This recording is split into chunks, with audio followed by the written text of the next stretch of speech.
Hey guys, this is Kapil Kadan your science guruji. इस video में हम बात करेंगे most important multiple choice question answer for your board exam. तो chapter first chemical reactions and equation के वो सभी मोस्ट इंपॉर्टेंट एमसीक्यू आज आपको कराऊंगा जो आपके बोर्ड एग्जाम के लिए काफ़ी इंपॉर्टेंट रहने वाले हैं।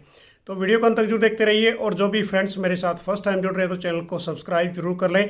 तो पहला हमारे पास मल्टीपल चॉइस क्वेश्चन आंसर कि which of the following is not a physical change, कि कौन सा फिजिकल चेंज नहीं होगा। आपके पास यहाँ पर चार ऑप्शन है। पहला हमारे पास boiling of a water to give a water vapour, second हमारे पास melting of a ice to give a water, C हमारे पास dissolution of a salt in a water, and D हमारे पास combustion of a liquefied petroleum gas. तो देखो बच्चों, यहाँ से आपने गैस करना है कि क्या इसका आंसर रहेगा। हमारे पास boiling of a water to give a water vapour, ये फिजिकल चेंज है। Melting of a ice to give a water, ये भी हमारे पास क्या है, फिजिकल चेंज। यदि बात करें सी की dissolution of A salt in a water, तो ये भी हमारे पास क्या है, फिजिकल चेंज। तो हमारे पास जो ये लास्ट वाला है D option, combustion of a liquefied petroleum gas LPG, तो ये हमारे पास है केमिकल चेंज। तो आंसर हमारे पास क्या रहेगा यहाँ पर, डी ऑप्शन। तो डी पे आप क्या करोगे, टिक करोगे। नेक्स्ट हमारे पास सेकेंड एमसीक्यू है कि the following reaction is the example of a, ये जो फॉलोइंग रिएक्शन आपको दे रखी है ये एग्जाम्पल बताना आपका किसका है। अब रिएक्शन हमारे पास है 4NH3 gas plus 5 oxygen gas change into A 4NO gas plus 6 molecule of a water gas. अब इसके अंदर ऑप्शन 1 दे दिया आपको डिस्प्लेसमेंट रिएक्शन, सेकंड दे दिया कॉम्बिनेशन रिएक्शन, थर्ड ऑप्शन दे दिया आपको रिडॉक्स रिएक्शन, एंड फोर्थ दे दिया आपको यहाँ पर न्यूट्रलाइजेशन रिएक्शन। अब इसके अंदर आपने टिक करना है बच्चों ए ऑप्शन के अंदर। ए में है फर्स्ट और फोर्थ, बी में हमारे पास है सेकंड और थर्ड, सी में हमारे पास है 1 एंड थर्ड, एंड डी के अंदर हमारे पास है थर्ड एंड फोर्थ। तो जल्दी से गैस कीजिए क्या आंसर रहेगा इसका। तो सबसे पहले मैं क्लियर कर देता हूं बच्चों, यहाँ पर क्या हो रहा है, डिस्प्लेसमेंट हो रहा है। डिस्प्लेसमेंट रिएक्शन क्या होती है कि जो मोर रिएक्टिव एलिमेंट है वो किसको डिस्प्लेस करेगा, लेस रिएक्टिव एलिमेंट को। तो हमारे पास क्या बन गया, देखो ऑक्सीजन ने किसको डिस्प्लेस कर दिया, यहाँ से हाइड्रोजन को डिस्प्लेस कर दिया। एक तो ऑप्शन रहेगा इसका फर्स्ट। उसके बाद इसके अंदर क्या हो रहा है, हमारे पास ऑक्सीडेशन और रिडक्शन दोनों टेक प्लेस हो रही है, जिसको हम क्या बोलेंगे, रिडॉक्स। तो हमारे पास फर्स्ट और थर्ड इसका आंसर रहेगा। तो इट मीन्स क्या रहेगा आंसर इसका सी, जिसके अंदर आप क्या करोगे, टिक कर दोगे सी पे। नेक्स्ट हमारे पास जो क्वेश्चन है कि which of the following statement about of the given reaction are correct, कि कौन सी स्टेटमेंट करेक्ट है। अब रिएक्शन आपको दे दी यहाँ पर आयरन सॉलिड प्लस वाटर, यहाँ पर ये वाटर के साथ करता है और वो भी किसके साथ, ओनली स्टीम के साथ। तो किसकी फॉर्मेशन देगा, Fe3O4, हमारे पास सॉलिड फॉर्म में प्लस क्या निकलेगी, हाइड्रोजन गैस। अब ऑप्शन दे दिया आपको यहाँ पर कि iron metal is get oxidise, second option दे दिया water is getting reduce, and third option दे दिया water is acting as a reducing agent, and fourth option दे दिया water is acting as a oxidising agent. अब आपने gas करना है कि क्या क्या इसके अंदर अक्कर हो रहा है। सबसे पहले बच्चों यहाँ पर यदि बात करें, आयरन ने ऑक्सीजन को गेन किया तो it means is a iron metal get oxidise, तो पहले वाला आंसर रहेगा इसका। उसके बाद वाटर ने यहाँ से क्या कर दिया, रिड्यूस कर दिया, ओनली ऑक्सीजन यहाँ पर हाइड्रोजन निकली, तो इसका सेकेंड वाला ऑप्शन भी रहेगा। उसके बाद यदि बात करें इसके अंदर water acting is a reducing agent, reducing तो नहीं है, ओनली क्या है, ऑक्सीडाइजिंग एजेंट है। तो इट मीन्स क्या रहेगा हमारे पास, फर्स्ट सेकेंड और इसका फोर्थ आंसर रहेगा। तो हमारे पास किस पे टिक करोगे आप, सी ऑप्शन पे टिक कर दोगे। नेक्स्ट क्वेश्चन हमारे पास क्वेश्चन नंबर 4 कि which of the following are exothermic process, कि कौन सा एक्जोथर्मिक प्रोसेस है। तो सबसे पहले देखिए एक्जोथर्मिक क्या होता है, जिसके अंदर हीट एनर्जी रिलीज होती है। पहला ऑप्शन दे दिया आपको यहाँ पर reaction of a water with a quick lime, B option दे दिया dissolution of an acid, C option दे दिया evaporation of a water, and fourth option दे दिया आपको यहाँ पर सब्लिमेशन ऑफ ए कैम्फर, मतलब क्रिस्टल। अब देखिए इसमें एक्जोथर्मिक का मतलब है हीट एनर्जी का रिलीज होना। हीट एनर्जी किस किस के अंदर रिलीज होगी, पहले वाले प्रोसेस में बच्चों, reaction of a water with a quick lime, quick lime का फॉर्मूला हमारे पास CaO, कैल्शियम ऑक्साइड कहते हैं। सेकंड हमारे पास यदि बात करें डिसोल्यूशन ऑफ एन एसिड, तो डिसोल्यूशन का मतलब क्या है, ये वाले में भी हीट एनर्जी रिलीज होगी। तो हमारे पास ऑप्शन रहेगा इसका फर्स्ट वाला, ए पे टिक करोगे, जिसके अंदर फर्स्ट और सेकंड है, बाकी किसी के अंदर नहीं होगी। क्लियर हो गया बच्चों ये क्वेश्चन भी। नेक्स्ट क्वेश्चन हमारे पास क्वेश्चन नंबर 5 कि 3 beaker labelled as A B C each containing a 25 ml of a water were taken. The small amount of a NaOH and hydrous copper sulfate NaCl were added in a beaker ABC. तो ए के अंदर क्या add कर दिया basically बच्चों, NaOH को add कर दिया, बी के अंदर क्या ऐड किया गया बीकर के अंदर, उसके बाद कॉपर सल्फेट, सी में क्या ऐड किया गया NaCl respectively. It was observed that there was an increase in the temperature of a solution contained in a beaker A and B where is a beaker C, जो हमारे पास है इन केसों पे बिकर सी में बताना है कि जो हमारे पास बिकर ए और बिकर बी के अंदर टेम्परेचर इंक्रीज हुआ। अब सी वाले केस में हमारे पास क्या है NaCl कि the temperature of a solution falls which of the statement are correct, की कौन सी स्टेटमेंट करेक्ट होगी यहाँ पर। देखिए अब इस केस के अंदर पहले ऑप्शन के अंदर कि beaker A and beaker B are a exothermic process is occurred, तो बेटे ये हमारे पास क्या रहेगा, फर्स्ट वाला ऑप्शन तो है इसका क्लियर। सेकंड में हमारे पास क्या है, if a beaker A and B are a endothermic, endothermic नहीं होगा क्योंकि इसमें हीट एनर्जी एब्जॉर्ब नहीं होती, इसमें क्या होती है, only heat energy basically release होती है। थर्ड ऑप्शन हमारे पास है in a beaker C exothermic process is a occurred, C के अंदर एक्सोथर्मिक नहीं होगा, सी के अंदर क्या होगा, ओनली एंडोथर्मिक प्रोसेस। तो ऑप्शन नंबर ए हमारे पास फर्स्ट और फोर्थ पे आप टिक करोगे तो क्या रहेगा, इसका सी वाला इसका आंसर रहेगा। नेक्स्ट हमारे पास है क्वेश्चन नंबर 6 कि a dilute ferrous sulphate, ferrous sulphate क्या होता है हमारे पास FeSO4 was gradually added to a beaker containing acidified permanganate solution. Permanganate solution हमारे पास क्या होता है KMnO4 कि the light purple colour of a solution fade, जो हमारे पास लाइट कलर जो पर्पल कलर था किसका, सॉल्यूशन का, वो फेड हो जाएगा।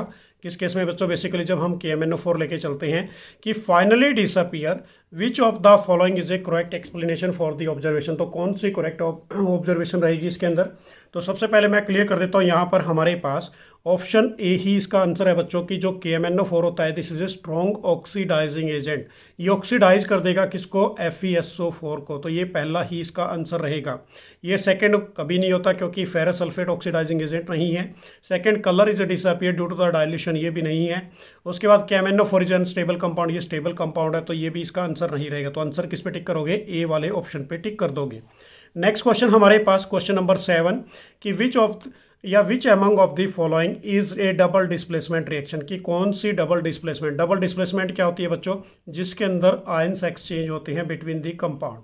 अब यहाँ पर जो पहली है हमारे पास Pb प्लस CuCl2 प्लस क्या बन गया PbCl2, तो ये तो डिस्प्लेसमेंट रिएक्शन है। सेकंड वाली हमारे पास Na2SO4 plus barium chloride gives the formation of A barium sulphate plus 2NaCl, तो ये हमारे पास इसका एक तो आंसर रहेगा बच्चों, ये सेकंड वाला। उसके बाद है C प्लस हमारे पास ऑक्सीजन, तो ये वाली भी नहीं है क्योंकि यहाँ पर सिर्फ ऑक्सीडेशन हो रहा है। उसके बाद यदि फोर्थ की बात करें तो फोर्थ में हमारे पास क्या है, मीथेन प्लस ऑक्सीजन, किसकी फॉर्मेशन देगा, ये कार्बन डाइऑक्साइड प्लस वाटर, तो बच्चों ये हमारे पास कॉम्बिनेशन रिएक्शन है। तो आंसर किस पे टिक करोगे, ओनली बी वाले पे। तो इसमें क्या हो रही है, हमारे पास आयंस एक्सचेंज हो रही है। अब आयंस एक्सचेंज हुए तो हमारे पास आंसर कौन सा रहेगा, बेसिकली सेकंड वाला। तो इसको हम डबल डिस्प्लेसमेंट बोलते हैं क्योंकि किसी भी कंपाउंड के अंदर आयंस का एक्सचेंज होना, this is called is a double displacement reaction. उसके बाद नेक्स्ट क्वेश्चन हमारे पास क्वेश्चन नंबर 8 कि which of the among is a following statement are is true, exposure of a silver chloride to a sunlight for a long duration turn grey due to the. अब देखो इस case में बच्चों क्या दिया गया है यहाँ पर कि जो सिल्वर क्लोराइड सॉल्यूशन है ये हमारे पास फोटोलिसिस रिएक्शन है कि sunlight for a long time duration due to the turn grey, due to किसकी वजह से होगा, नंबर 1 ऑप्शन दे दिया यहाँ पर, formation of a silver by decomposition of a silver chloride, तो ये वाला पहला ऑप्शन तो इसका ठीक है बच्चों। सेकंड वाला हमारे पास सब्लिमेशन नहीं होता। Third option decomposition of a chlorine gas from a silver chloride, ये वाला भी नहीं होगा। एंड फोर्थ वाला हमारे पास oxidation of a silver chloride, ये वाला भी नहीं होगा। तो कौन से आंसर पे टिक करोगे आप, ए वाले ऑप्शन पे। तो हमारे पास क्या रहेगा इसका ए, मतलब फर्स्ट ओनली, क्योंकि इसमें क्या होती है, फॉर्मेशन बाय डिकम्पोजिशन रिएक्शन होती है। डिकम्पोजिशन का मतलब क्या होता है कि सिंगल हमारे पास रिएक्टेंट वो डिकम्पोज होगा फर्दर किसके अंदर, 2 या मोर प्रोडक्ट के अंदर, तो उसको हम क्या बोलते हैं, बेसिकली डिकम्पोजिशन रिएक्शन। तो इसमें केस में क्या होगा कि जो सिल्वर क्लोराइड है वो डिकम्पोज हो गया किसके अंदर, सिल्वर प्लस क्लोरीन गैस के अंदर। तो क्या आंसर दोगे बच्चों आप, इसका ए वाला आंसर दे दोगे। नेक्स्ट क्वेश्चन हमारे पास कि solid calcium oxide react vigorously with water to form is a calcium hydroxide accompanied by the liberation of a heat. The process is called is a slaking of a lime. कि calcium hydroxide dissolved in a water to form is a solution called is a lime water. Which of the among following is a true, कि कौन सा true होगा, about of a slaking of a lime and the solution is formed. तो देखो इस case के अंदर हमारे पास सबसे पहले हम ऑब्जर्व करेंगे कि it is A endothermic reaction. क्या ये एंडोथर्मिक रिएक्शन है, नहीं बच्चों। इस केस में क्या होती है, हीट एनर्जी रिलीज होती है। तो सेकेंड वाला प्रोसेस इसका ठीक रहेगा, it is a exothermic reaction. एक तो ऑप्शन रहेगा इसका ये वाला। उसके बाद the pH of a resulting solution will be more than of a 7। तो पीएच है जो इसका बेसिकली क्या होगा इस केस में, मोर देन 7 होगा। तो इसका आंसर क्या टिक करोगे आप, बेसिकली बी वाला आंसर इसका टिक कर दोगे। ठीक है ना बच्चों। नेक्स्ट हमारे पास क्वेश्चन नंबर 10, ये भी काफ़ी इंपॉर्टेंट है कि बेरियम क्लोराइड का फॉर्मूला क्या होता है, BaCl2 on reacting with A ammonium sulphate form is a barium sulfate and ammonium chloride which of the following correctly represent the type of a reaction involved। तो कौन सी type की reaction involve होगी। तो पहला हमारे पास यदि बेरियम क्लोराइड की बात करें, बेरियम क्लोराइड का फॉर्मूला हमारे पास क्या होता है, BaCl2। अमोनियम सल्फेट की बात करें तो फॉर्मूला क्या होगा, NH4 हमारे पास SO4। ठीक है ना। अब इस केस में हमारे पास जो ये रिएक्शन बनेगी बच्चों वो कौन सी बनेगी, this is a double displacement. अब डबल डिस्प्लेसमेंट की बात करें तो हमारे पास नंबर 4 पड़ा है यहाँ पर, और उसके बाद सेकंड प्रेसिपिटेशन, क्योंकि इसमें प्रेसिपिटेट भी बनेंगे। डबल डिस्प्लेसमेंट रिएक्शन को ही क्या बोलते हैं, प्रेसिपिटेशन रिएक्शन। तो किस आंसर पे टिक करोगे आप, डी वाले आंसर पे टिक कर दोगे। तो हमारे पास क्या रहेगा, डी वाला इसका आंसर रहेगा। नेक्स्ट क्वेश्चन हमारे पास question number 11, electrolysis of a water is a decomposition reaction. The mole fraction of a hydrogen and oxygen gas is liberated during the electrolysis in a water। तो देखो इस case में जो हमारे पास water का formula होता है बच्चों H2O। जब इसमें से आप क्या करोगे, करंट को पास करोगे तो ये किस में टूटेगा, 2H2 प्लस ऑक्सीजन के अंदर टूटेगा। मतलब आयंस कितने टूटे, 2:1 के अंदर। तो आंसर क्या रहेगा हमारे पास, बी वाला इसका आंसर रहेगा। नेक्स्ट हमारे पास है क्वेश्चन नंबर 12 कि which of the following is are the endothermic process, कि कौन सा एंडोथर्मिक प्रोसेस रहेगा।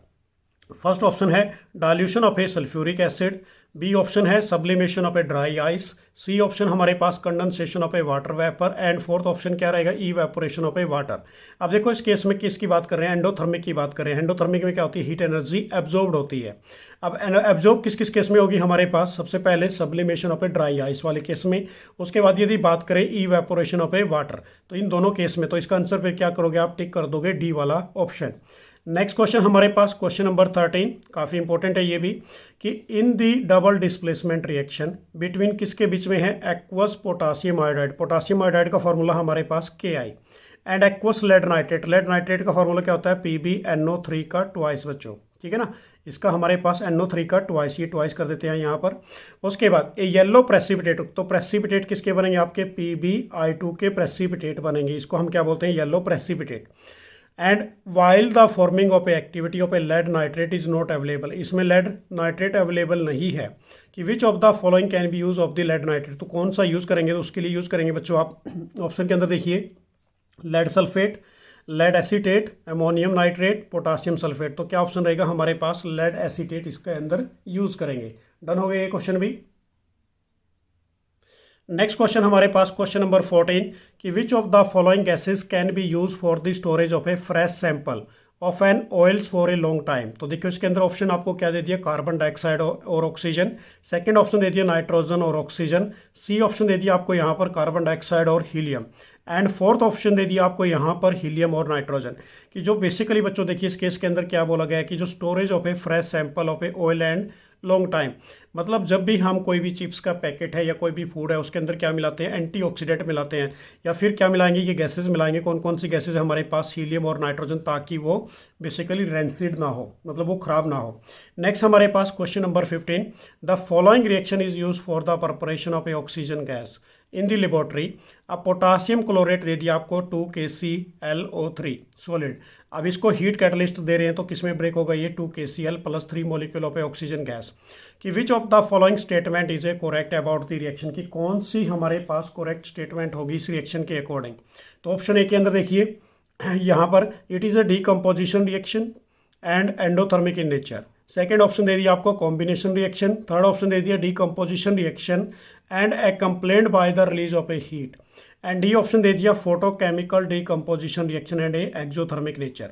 तो हमारे पास ऑप्शन रहेगा बच्चों बेसिकली इसका ए, क्योंकि ये डीकम्पोजिशन रिएक्शन हो रही है जिसके अंदर सिंगल रिएक्टेंट डीकम्पोज हो गया किसके अंदर, 2 या 2 से ज़्यादा प्रोडक्ट के अंदर। अब जो हमारे पास सभी डीकम्पोजिशन रिएक्शन होती है वो किस नेचर की होती है, एंडोथर्मिक इन नेचर की होंगी। तो ये आंसर इसका आपने टिक करना है। नेक्स्ट हमारे पास क्वेश्चन नंबर 16 कि which one of the following process involve the chemical reaction, की कौन सा प्रोसेस इन्वॉल्व होगा केमिकल रिएक्शन के अंदर। पहला ऑप्शन आपको दे दिया यहाँ पर storing of a oxygen gas under a pressure in a gas cylinder. B option दे दिए यहाँ पर liquefaction of air, C option दे दिया आपको यहाँ पर keeping of a petrol in a china dish to open, and D option दे दिया heating copper wire in the presence of A air at A high temperature. अब इसका answer basically क्या है बच्चों हमारे पास डी क्यों है, क्योंकि जो यहाँ पर पूछा गया है कि कौन सा प्रोसेस केमिकल रिएक्शन के अंदर इन्वॉल्व होता है, तो कौन सा होगा हमारे पास heating copper wire in the presence of air and high temperature. ठीक है ना, तो ये आपने इसका आंसर टिक करना है। नेक्स्ट हमारे पास क्वेश्चन नंबर 17 कि in which of the following chemical equation the abbreviation represent, abbreviation का मतलब क्या है हमारे पास बच्चों, जहां पर आपने फिजिकल स्टेट को बताना है कि represent the correct state of the reactant and A product involve in the reaction temperature. अब यहाँ पर आपको दे दिया हाइड्रोजन लिक्विड, ऑक्सीजन लिक्विड, किसकी फॉर्मेशन आ गई, वाटर मॉलिक्यूल गैस की।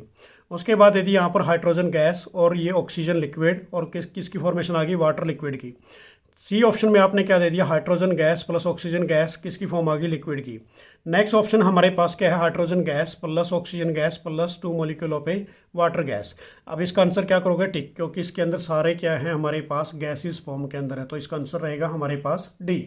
नेक्स्ट क्वेश्चन हमारे पास कि which of the following are a combination reaction, की कौन सी कॉम्बिनेशन रिएक्शन है। कॉम्बिनेशन रिएक्शन का मतलब क्या होता है हमारे पास बच्चों, जिसमें दो या दो से ज़्यादा प्रोडक्ट रिएक्टेंट आपस में जुड़ते हैं और एक सिंगल प्रोडक्ट की फॉर्मेशन देंगे। तो यहाँ पर हमारे पास पहला दे दिया पोटासियम क्लोरेट को हीट कर दिया, तो ये डीकम्पोजिशन रिएक्शन हमारे पास। बी वाले में क्या है, मैग्नीशियम ऑक्साइड प्लस वाटर, ये किसकी फॉर्मेशन आ गई, सिंगल प्रोडक्ट की, तो ये हमारे पास एक तो आंसर रहेगा बेसिकली बच्चों इसका, ये बी वाला। उसके बाद एल्यूमिनियम प्लस ऑक्सीजन रिएक्शन आ गई, एल्यूमिनियम ऑक्साइड, तो ये दोनों ऑप्शन इसके आंसर है, क्योंकि कॉम्बिनेशन में क्या होता है, ओनली सिंगल प्रोडक्ट फॉर्म्ड होता है जब दो या दो से ज़्यादा रिएक्टेंट लेते हैं। तो हमारे पास इसका आंसर क्या टिक करोगे आप, फिर डी, क्योंकि डी के अंदर हमारे पास सेकेंड और थर्ड ऑप्शन है। तो ये थे हमारे पास बच्चों मोस्ट इंपॉर्टेंट एमसीक्यू जो मैंने अभी आपके लिए कराया आपके बोर्ड एग्जाम के लिए। Thanks for watching. तो नेक्स्ट वीडियो में फिर आपके लिए कुछ इंपॉर्टेंट फैक्ट्स लेके आएंगे। बाय।